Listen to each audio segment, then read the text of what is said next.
Hey guys, what's going on? Today, I mean, it's Chris. That was the weirdest intro I've ever done. Not really, but it's up there. Welcome to Casting for Two, episode number 21. That's right. The show is now old enough to drink. So, mamas, hide your daughters because we're going to drink, I guess. I don't know. So we're going to go pub crawl. It'll be awesome. But anyway, today is a special episode because it is Thanksgiving. The nice thing about Thanksgiving is that not only does it go hand in hand with giving thanks, it also goes hand in hand with shopping. And today I got a good product for you guys. Not a product, but a service, I should say. Feedbands.com. You can find just great music, and it's a monthly subscription where they actually send you... They have an artist of the month, and they send you a vinyl record, custom print, very limited. And so I actually talked to Chris Carr, who is in this episode, who is representing Feedbands. He goes out there, finds these awesome bands, and releases the vinyl to the world. And I would recommend you. We all know how much I talk about vinyl and how much I love it. But I would recommend doing this because it's an awesome idea and you get great music out of it, like $15 a month. So I don't know why you're still listening to me when you can just go do it. But you know what? I'm excited for this episode. The reason why I'm putting out this so early is because November is almost up and you're going to miss out on this great band. So everybody go sign up right now. Well, you can pause it. It's okay. I won't be mad. But anyway, so let's listen to Chris Carr, and he gives off some great bands that you should listen to. Feedbands.com, listen to it, subscribe, sit back, relax, and enjoy the episode. And Chris, cue the music, please.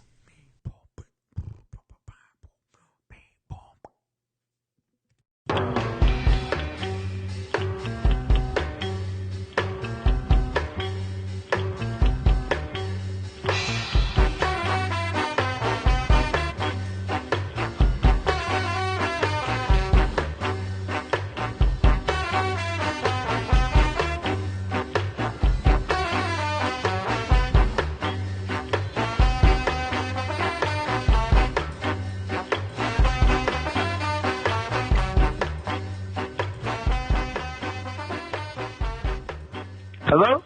Hello, Chris. Hey, Chris, how you doing? Good, and yourself? I'm doing great. What's going on with you? Oh, I was just doing some customer service and listening to some music, and we were working with,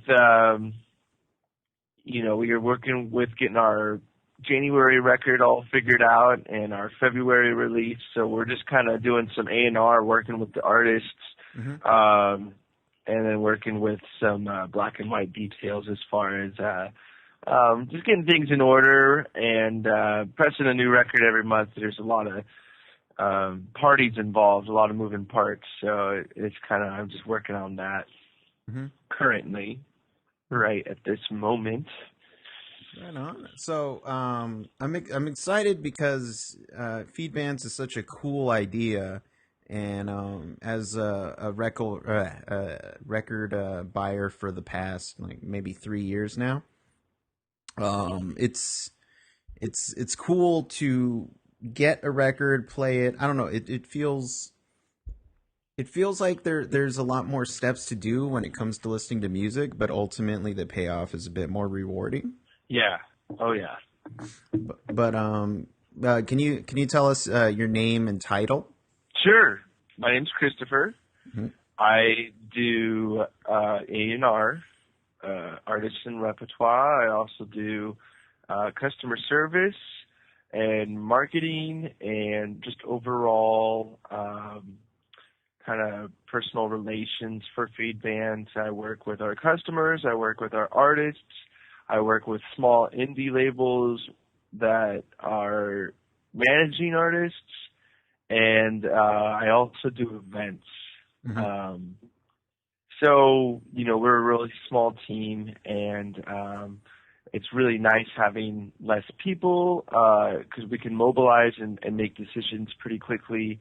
But then we all consequently wear many, many hats. Mm-hmm.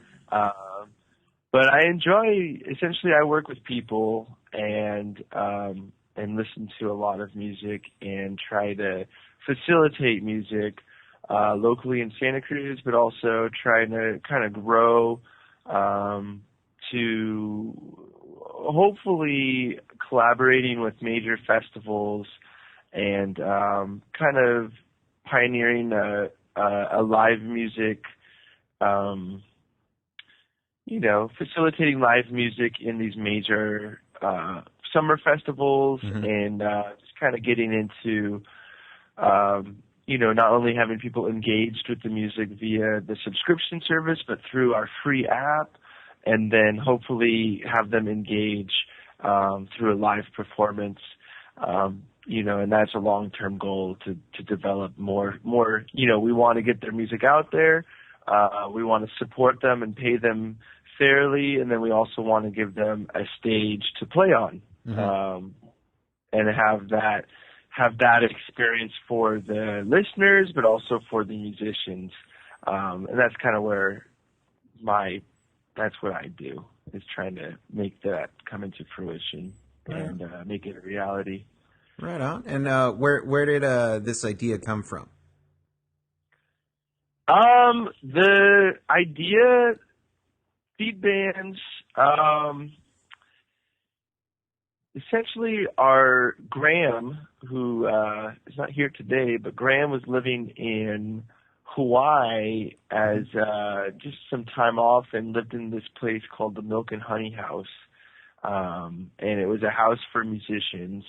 And that house was maybe where the seed of Feedbands was planted, was in a place where all these people could live, but the one premise of living was to play music and produce music, and it became this kind of artist sanctuary. And that philosophy transferred to a house here in Santa Cruz Mountains that is like our kind of undercover headquarters. And we have been throwing shows there for over a year now, and or I've been throwing, collaborating for over a year, but the shows have been going on for a little longer than that. But yeah, so Feedbands began as an app from Graham's experience, and then as we started growing a team, I came on board over a year ago to help find music for the app, and I was involved with content and music curating, and through the app experience, we essentially, I made this connection with a band from Austin, Texas that is called the Unknown Relatives. They're a great group. They were actually our first vinyl release, and the vinyl component of Feedbands, I would say, came from the Unknown Relatives. Jesse, their bass player, him and I had been talking way before they went on tour. I put their music on Feedbands, and then during that hiatus of not talking, he scheduled a huge national tour, and then kind of last minute while they were on the road, he calls me up and says, "Hey Chris, we're going to be in Santa Cruz on this day. It would be wonderful if we could line up a show." And I'm a musician. I play in a local reggae band here in Santa Cruz called Ancestry, and he knew that and knew that I did a lot of gigs in the Bay Area, and said, "Can you line up a show at one of the clubs you work with?" I said, "Yeah, I could do that. Also, you are on Feedbands, and we'd love to have you, and I could invite the team, and you can meet some of the people behind Feedbands, and we could invite the community and kind of make an event out of it, and that way you would have a house and food and a shower, and, our buddies brew beer, and we could involve them and all this." So these guys came through, and essentially they threw this incredible show. They had been touring, so bands, I don't know if you realize, like when they're touring, there's like a telepathic music connection that happens when you're playing shows and living hand to mouth, day in, day out. I mean, the music really, really evolves when you're on tour. So we caught this band at the height of that kind of creative telepathic connection of their tour, and they were doing these jams, and it could have been a combination of things for them being in a house setting versus a bar. They were just going all out, and it really was a terrific experience for us as an audience. So anyways, at the end of the night, they were giving us gifts because we made them pizza and we fed them and had all this great time. And they were like, here's our record. And we're like, holy crap, you don't have any CDs? No CDs. You know, they said if there's going to be a physical transaction of the music, it's a record. Mm-hmm. And we were so stoked on them. It was kind of at that moment we're like, well, let's press your next record. And then through that, you know, one thing led to another. And then all of a sudden we were launching records, a record subscription service that we launched it, and we only knew 2 bands. So we only had the first 2 bands lined up, and then through that we found, you know, through the subscription, through submissions, people could send us music and we could find new bands, and we were attentive to what people were really interacting with and engaging with. And then sure enough, we got, you know, our 3rd band and then our 4th band, and then now we're in month 7, and we have bands that were pretty much booking out till, February, March of 2014, which is good because to make a record, it is a 8 to 10 week process. Having someone master it for vinyl and cutting the lacquer master and then getting the stampers from New Jersey to the pressing plant, and then physically putting those on the queue at the pressing plant, and then pressing every copy, and then those get shipped to us. So it takes time. Yeah. And what we do, and the people, when we got into it in April, in the actual physical vinyl industry, they thought we were crazy. Doing a new record every month, and that was just unheard of, let alone doing an unknown artist. But I feel very fortunate to have the supporters we have, and would love to reach out to any more audiophiles, musicians, overall music supporters to kind of support this mission that we are musicians helping musicians, and we're saving rock and roll one record at a time. And that's how we got to go, is just continue finding great music. And we are growing. We're doing new, we're looking into new ways to bring new releases digitally as well. But I really feel that vinyl, we need to stick with it. We need to support it, because vinyl is the reason why we're still around as a company, as a group.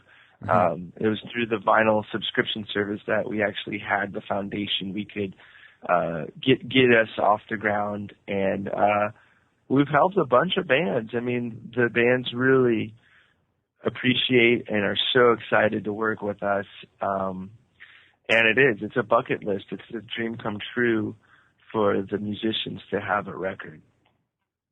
Right on. Yeah, I mean, I could That's think awesome for us to help them.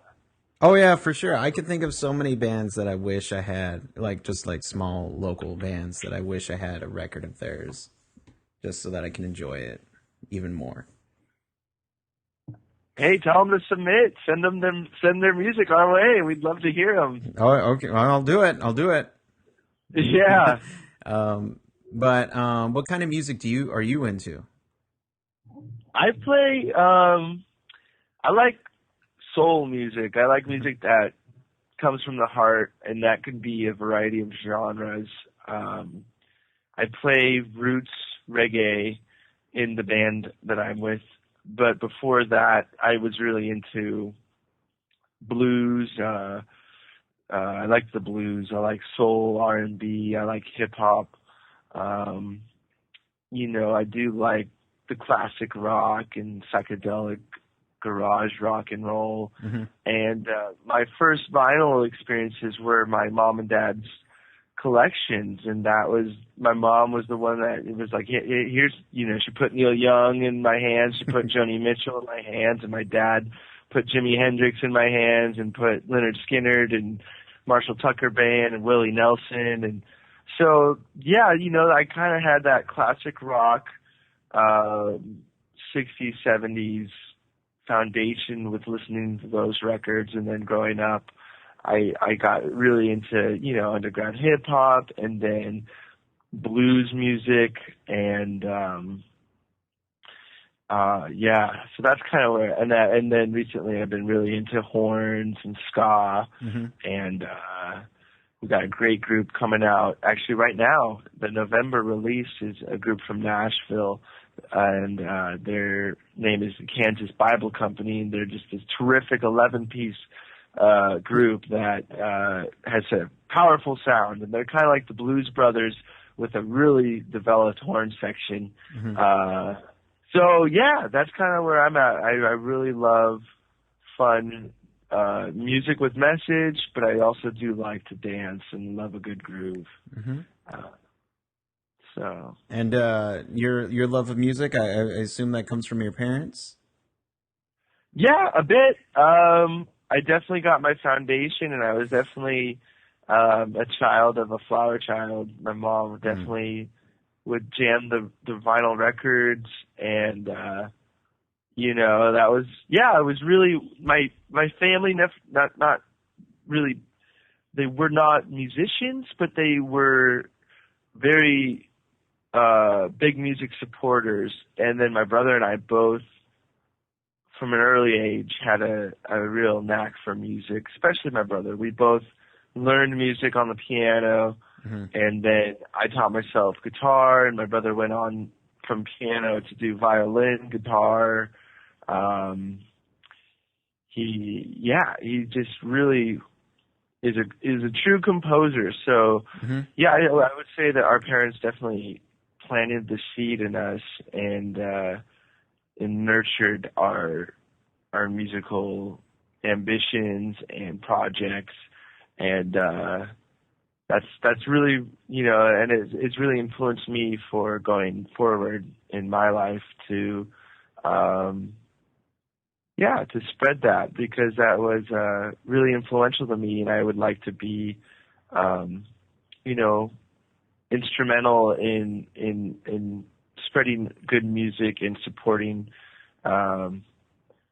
local musicians and up and coming independent musicians, but also the next generation. I did some work with the Boys and Girls Club and was really into teaching music, and obviously my own family, it's like a lifelong goal to have like a family band. So I'm not there yet, but if I had some kids, I would love to start your own Partridge Family. Yeah, get them going on their own musical journey, and support that, because music is a powerful community builder, and it's medicine. It really does a lot of good for everything. So I definitely feel passionate about that. No, definitely. I have a almost 2-year-old nephew, and we come from, sort of a musical background. Every one of my parents, my sister, has been in a band, like a marching band or school band at some point. Nice. So it's just natural that my kids, my sister's kids, will do that. But I really want my nephew to learn piano first, just because I think piano is probably the foundation to all music. You get piano, you can go anywhere, really. Yeah, it's crucial. It's so crucial. Yeah. It helps. Yeah, like you said, it helps. You can really go. You can go all wherever you want to go once you get that foundation figured out. All right. It works for my family. It works for me, and it really helped my brother. And my brother still is when he's composing stuff, he thinks he works on the piano. And that is true. You can get the full range and develop all the cool parts. It's all laid out there right in front of you. So it's a great journey playing piano. Right on. Are there any bands that you recently become that you've listened to? Like any suggestions, I should say? Sure. Yeah, there's some good ones. We just had a brilliant. We do community shows here in Santa Cruz. We have a really beautiful office on the west side that we're very blessed to be at, and we had a group from Nashville named Smoothhound Smith. They are a two-piece. It's pretty much a one-man band, and they collaborated. This guy, Zach Smith, was kind of a one-man band, kind of a blues hound, really talented guitar, singer, songwriter. He's got some great chops on the slide and can really lay down some good grooves on the guitar and harmonica.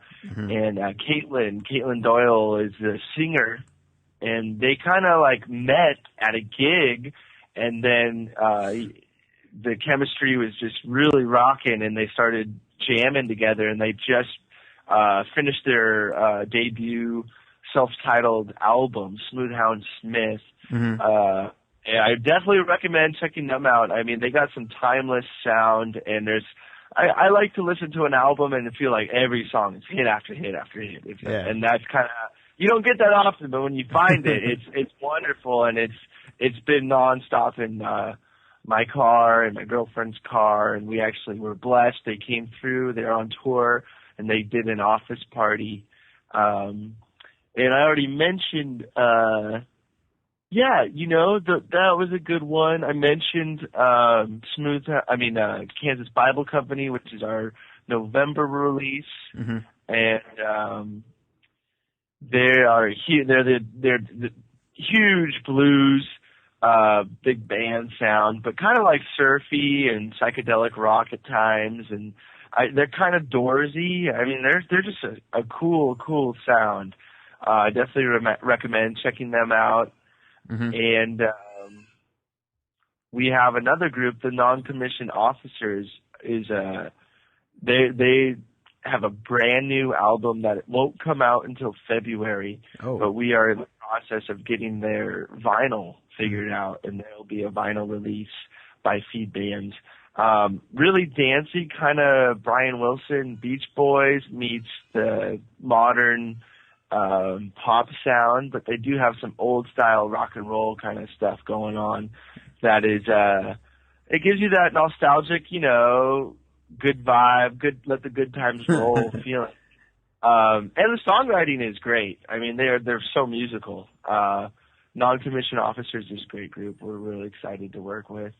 So yeah, there's a couple there. And we have the Vleets.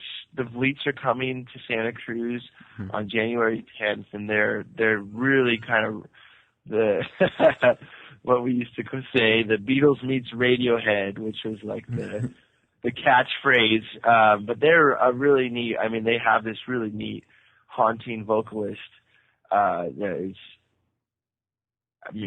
perfect for the layers of their sounds and this kind of soundscape music. They develop these really beautifully layered tracks that are, fusion of the electronic kind of MIDI keyboard, microchord, Radiohead-esque,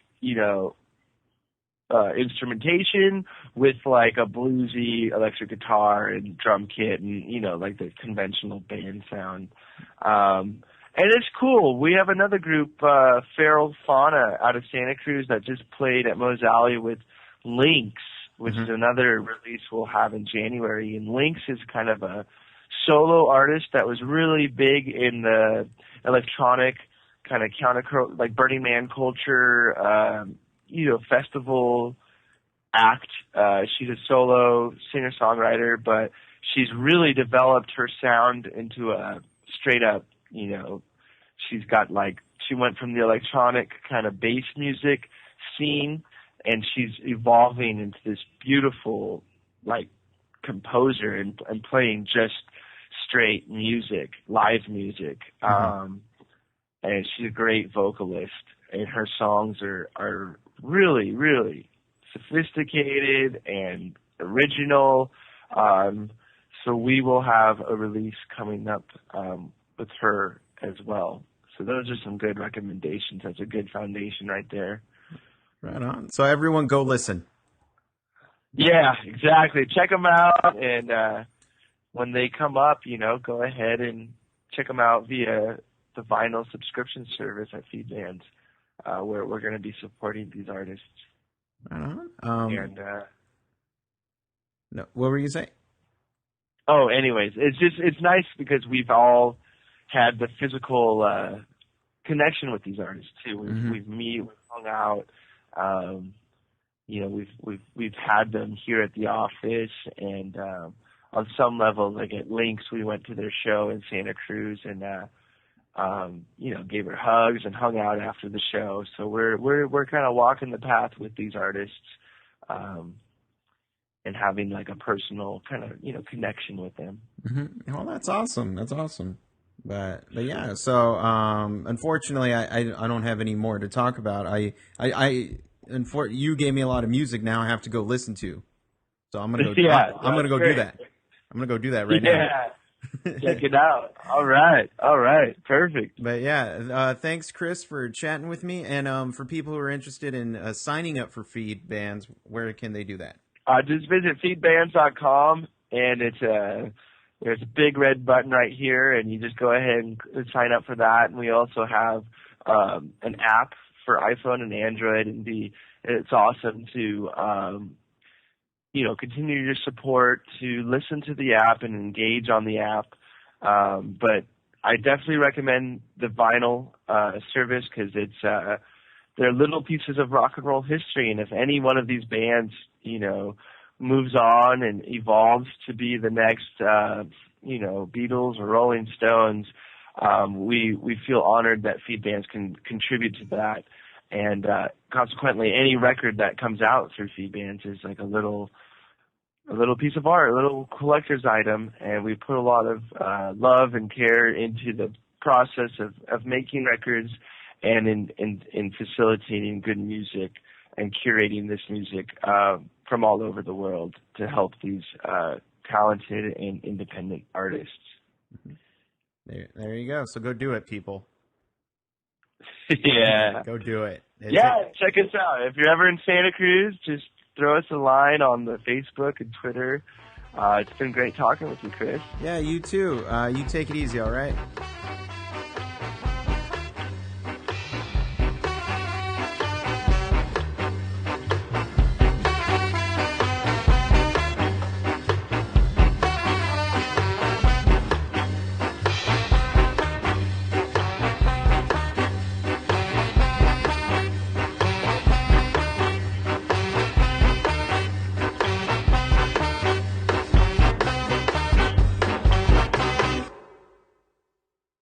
Hey guys, just a quick reminder, you can always catch up with these episodes on castingfor2.com. You can also follow me at Twitter @castingfor2 or send me an email at castingfor2@gmail.com.